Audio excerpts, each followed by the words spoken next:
નમસ્કાર વિદ્યાર્થી મિત્રો, સ્વાગત છે આપ સર્વ વિદ્યાર્થી મિત્રોનું તમારી પોતાની યુટ્યુબ ચેનલની અંદર.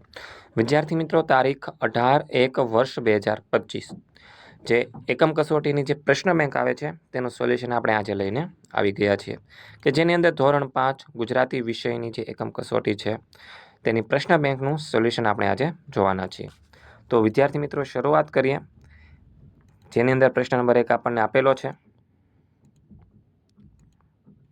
કે નીચેનામાંથી કોઈ પણ એક ફકરાનું વાંચન કરી તેના આધારે આપેલા પ્રશ્નોના જવાબ લખો. તો અહીંયા આપણને એક સરસ મજાનો એક ફકરો આપેલો છે વિભાગ એની અંદર. તેના આધારે આપણે કેટલાક પ્રશ્ન પૂછેલા છે, જોઈએ તેના જવાબ. પહેલો સવાલ, સફેદ રીંછ ખોરાકમાં શું લે છે? તો જવાબ આવશે સફેદ રીંછ ખોરાકમાં મોટી માછલીઓ લે છે. બીજો સવાલ, રીંછના કાન શા માટે નાના હોય છે? તો જવાબ આવશે શરીરની ગરમી બહાર નીકળી ન જાય તે માટે રીંછના કાન નાના હોય છે. ત્યારબાદ ત્રીજો સવાલ, રીંછને તરવામાં કુશળ હોવું શા માટે જરૂરી છે? તો જવાબ આવશે કે ધ્રુવીય પ્રદેશમાં રહેતા સફેદ રીંછને શિકાર કરવા માટે ઘણીવાર દૂર દૂર સુધી તરવું પડે છે. તેઓ હિમશિલાઓ પર રહે છે અને ખોરાકની શોધમાં સમુદ્રમાં ઘણા કિલોમીટર સુધી તરી શકે છે. તેથી તેમને તરવામાં કુશળ હોવું ખૂબ જ જરૂરી છે. ચોથો સવાલ, સફેદ રીંછ જોવા ક્યાં જવું પડશે? તો જવાબ આવશે સફેદ રીંછ જોવા ધ્રુવ પ્રદેશના હિમશિલાઓમાં જવું પડશે. પાંચમો સવાલ, શિકારીઓ સફેદ રીંછનો શિકાર શા માટે કરે છે? તો જવાબ આવશે શિકારીઓ સફેદ રીંછનો શિકાર તેની ચામડી માટે કરે છે. પછી જોઈએ ધોરણ 5.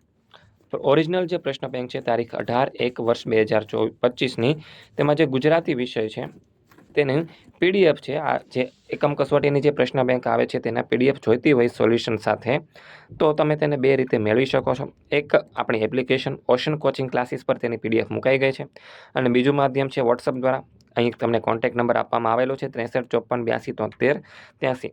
આ નંબર પર કોલ કરીને તમે છે આ એકમ કસોટીની જે પ્રશ્ન બેંક છે તેનું પીડીએફ મંગાવી શકો છો. અને એનો જે વિડીયો જોવો હોય તો આપણી ચેનલ છે ઓશન કોચિંગ ક્લાસીસ, તેના પર આપણા વિડીયો મુકાઈ ગયા છે, તો એકવાર ચોક્કસથી જોઈ લેજો. હવે વિભાગ 2 જોઈએ. એનો ફકરો આપણને આપેલો છે. હવે એમાં પહેલો સવાલ પૂછે છે, જગદીશચંદ્ર શું કાર્ય કરતા હતા?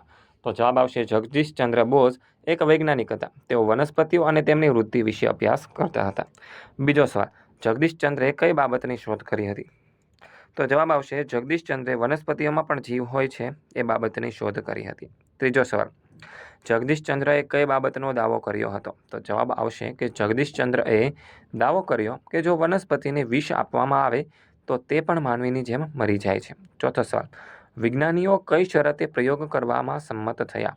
તો જવાબ આવશે વિજ્ઞાનીઓએ જગદીશચંદ્રને કહ્યું કે જો તેઓ જાતે જ ઝાડને વિષ આપશે, એટલે કે તેઓ જગદીશચંદ્ર પર વિશ્વાસ કરતા ન હતા અને તેઓ જાતે જ પ્રયોગ કરવા માંગતા હતા. પાંચમો સવાલ, વિષની ઝાડ પર શા માટે કોઈ અસર ન થઈ? તો જવાબ આવશે વિષની ઝાડ પર કોઈ અસર ન થઈ કારણ કે તે સાકરની ટીકડી હતી.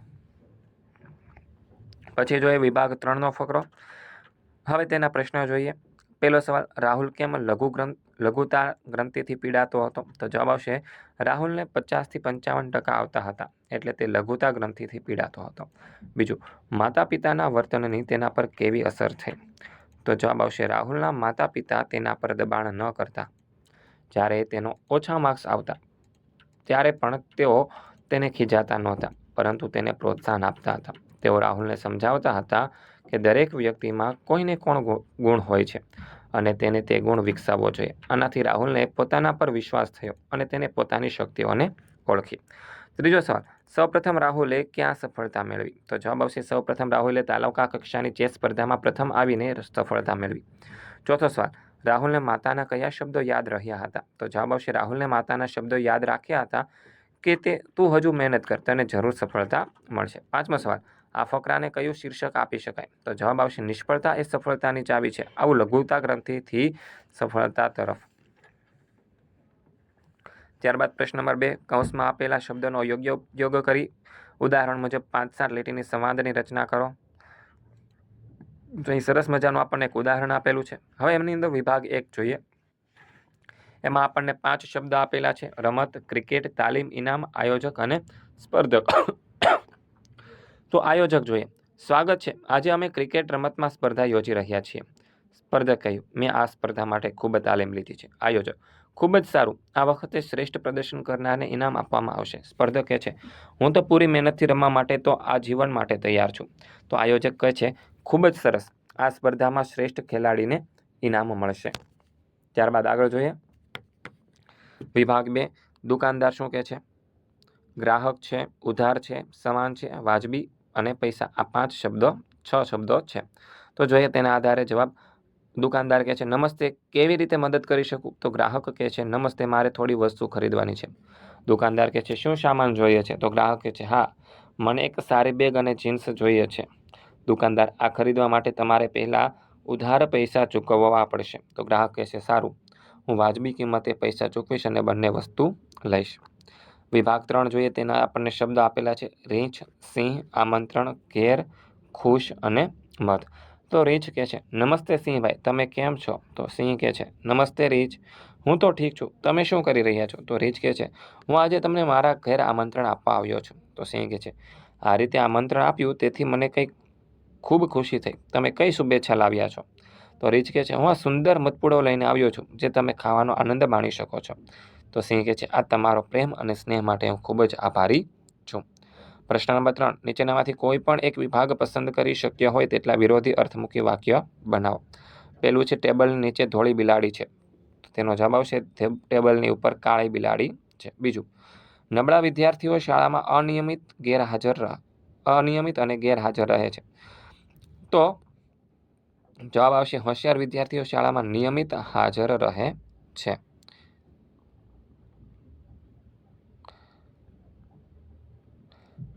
પછી આગળ જોઈએ. દુકાળના વર્ષોમાં ઘણા ખેડૂતોની સ્થિતિ નબળી હોય છે. તો જવાબ આવશે, સુકાળના વર્ષોમાં ઘણા ખેડૂતોની સ્થિતિ સારી હોય છે. ચોથો સવાલ, દિવાળી પહેલાં ખૂબ ઠંડી પડે છે. તો જવાબ આવશે, દિવાળી પછી ઓછી ગરમી પડે છે. મહેશે ઊભી લીટીવાળું કાળું શર્ટ પહેરેલું છે. તો જવાબ આવશે, મહેશે આડી લીટીઓવાળું ધોળું શર્ટ પહેરેલું છે. પછી વિભાગ 2 જોઈએ. જંગલમાં ઘણા જંગલી પ્રાણીઓ રહે છે. તો જવાબ આવશે, જંગલમાં ઓછા પાલતુ પ્રાણીઓ રહે છે. બીજું, નિયમિત આવવું એ આપણી ફરજ છે. તો જવાબ આવશે, અનિયમિત આવવું એ આપણી બેદરકારી છે. ત્રીજું, આપણે શત્રુઓને પ્રેમ કરવો જોઈએ. તો જવાબ આવશે, આપણે મિત્રને નફરત કરવી જોઈએ. પછી ચોથું, નિર્મલ ઓછો આળસુ છોકરો છે. તો જવાબ આવશે, નિર્મલ ખૂબ મહેનતુ છોકરો છે. પાંચમું, ટ્રાફિકના નિયમ તોડનાર વ્યક્તિ દેશનું અહિત કરે છે. તો જવાબ આવશે, ટ્રાફિકના નિયમ પાલન કરનાર વ્યક્તિ દેશનું હિત કરે છે. ત્યારબાદ જોઈએ વિભાગ 3, પહેલો સવાલ, થોડું મીઠું ખાવું સ્વાસ્થ્ય માટે લાભદાયક છે. તો જવાબ આવશે, ખૂબ મીઠું ખાવું સ્વાસ્થ્ય માટે હાનિકારક છે. બીજું, થોડા દિવસ કુટુંબમાં શાંતિ રહી. તો જવાબ આવશે, વધારે દિવસ કુટુંબમાં ઝઘડા થયા. ત્રીજું, હેતલના ઘરનો મોટો દરવાજો બંધ છે. તો જવાબ આવશે, હેતલના ઘરનો નાનો દરવાજો ખુલ્લો છે. ચોથું, અમે સાંજે ઊંચા ઝાડ નાની ટેકરીઓ જોઈ. તો જવાબ આવશે, અમે સાંજે નીચા ઝાડ અને મોટી ટેકરીઓ જોઈ. પાંચમું, છોકરાને થતું કે ચંદ્ર રાજી હોય ત્યારે વધે છે. તો છોકરાને થતું ચંદ્ર નારાજ હોય ત્યારે ઘટે છે. ત્યારબાદ જોઈએ પ્રશ્ન નંબર 4, કોઈ એક વિભાગ પસંદ કરી વાક્યને અનુરૂપ યોગ્ય શબ્દ મૂકી વાક્ય ફરીથી લખો. પેલું છે, એમાં આવશે, અરે રે, તમને વાગ્યું. તો અહીં અરે રે આવશે જવાબ. બીજું, વાહ, ખરેખર તે શિક્ષકની ભણવાની રીત એટલે અહીં વાહ આવશે. પછી બિચારો કાયમી દુઃખી જ રહ્યો. તો અહીં જવાબ આવશે અરે રે.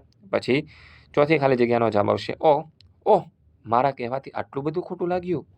પછી પાછું, વાહ, કેટલો અદ્ભુત નજારો. પછી જોઈએ વિભાગ 2 માં પેલું છે, વાહ, કેવું સુંદર દ્રશ્ય. બીજું, વર્ષોથી એકલા જ રહે, તેમને વળી આવું. ત્રીજું, અરે રે, સરસ્વતી બા કેટલા દુઃખી છે. ચોથું, વાહ, આજે તો મારી ભાવતી મીઠાઈ. પાંચમું, વાહ, તને ગોલ્ડ મેડલ મળ્યો છે.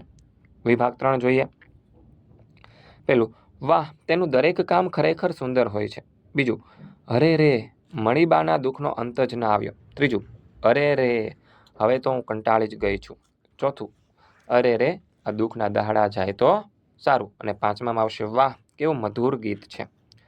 ત્યારબાદ જોઈએ પ્રશ્ન નંબર 5, કોઈ પણ એક વિષય પર રજા મેળવવા માટે તમારા વર્ગ શિક્ષકને રજા ચિઠ્ઠી લખવાની છે. તો પેલું જોઈએ, તમે બીમારીને લીધે શાળામાં જઈ શકાય તેમ નથી, તો રજા ચિઠ્ઠી લખો.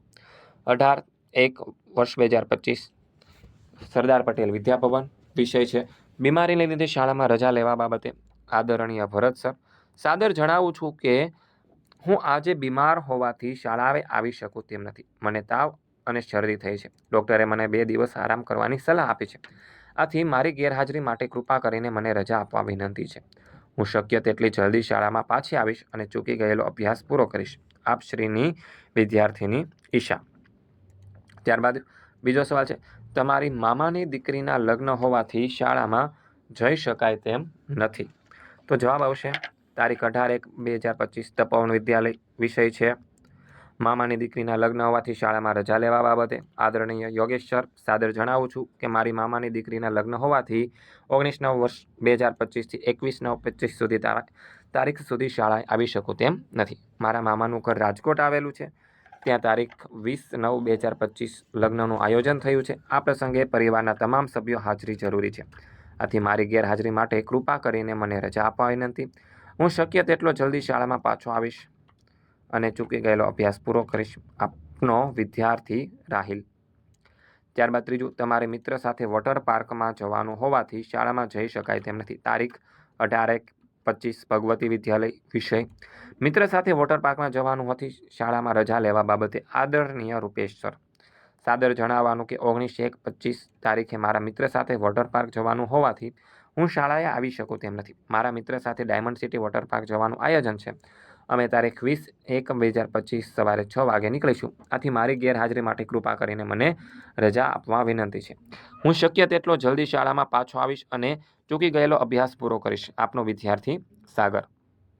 તો વિદ્યાર્થી મિત્રો, આ તો તમારું સરસ મજાનું ધોરણ 5નું જે એકમ કસોટી છે તેનું પ્રશ્નપત્રનું એટલે કે પ્રશ્ન બેંકનું સંપૂર્ણ સોલ્યુશન. વિદ્યાર્થી મિત્રો, જો તમે ધોરણ 5ના વોટ્સઅપ ગ્રુપની અંદર જોડાવા માંગતા હોય તો લિંક નીચે ડિસ્ક્રિપ્શનમાં આપવામાં આવેલી છે. ત્યાંથી તમે તેમાં જોઈન્ટ થઈ શકો છો. અને આપણી આ ચેનલ ઉપર તમામ એકમ કસોટી છે ધોરણ 3થી લઈને ધોરણ 12 સુધીની તમામ એકમ કસોટીના સોલ્યુશનના વિડીયો મૂકવામાં આવે છે. તો આપણી ચેનલને સબસ્ક્રાઈબ કરી દેજો અને લાઈક કરી દેજો વિડીયો ગમ્યો હોય તો. આવા જ એક નવા વિડીયો સાથે આપણે ફરી મળીશું. ત્યાં સુધી જય હિન્દ, જય ભારત.